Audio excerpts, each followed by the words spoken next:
ළමයා අද මම ඕගොල්ලොන්ට පෙන්නන්න යන්නේ රන් ගෙඩි එහෙම නැත්නම් අලි බෙලි කියලා කියන ඒවාට කන දෙයක් නෙවෙයි.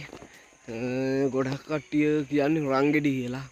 ඇති රන් ගෙඩි යන්න නෙවෙයි අපේ පැත්තේ නම් කියන්නේ ඒවට අලි බෙලි කියලා තමයි කියන්නේ.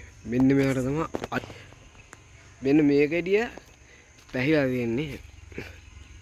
මෙයා හොඳයි අර මේ ගෙඩිය කපලා කරලා සුද්ධ කරලා වතුරේම දාන්න ගන්නවා මරු. මෙන්න තව ලොකු ගෙඩියක් තියෙනවා. ඔය අලි බෙලි කියලා තමයි කියන්නේ මේවට. මේක දලු ගෙඩියක්. නියපොත්ත ගහුවත් යනවා ඔය. මේක පැහිලා තියෙන්නේ රන්වන් පාට වෙලා තියෙන. ඉතින් රන් ගෙඩි කීවත් සාධාරණයි. ඉතින් රන්වන් පාටට පේනවා පොඩි ගෙඩිය.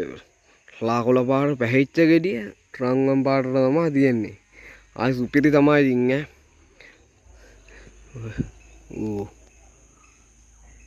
ඔය දෙන්න ගහ.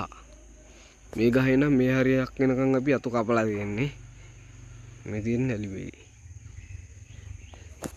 ඔයගොල්ලෝනේ අලි බෙලි දැකලා තියෙන කට්ටිය දැකලා නැති කෙල්ල කොල්ල සෙට් එක කමෙන්ට් එකක් දාන්න.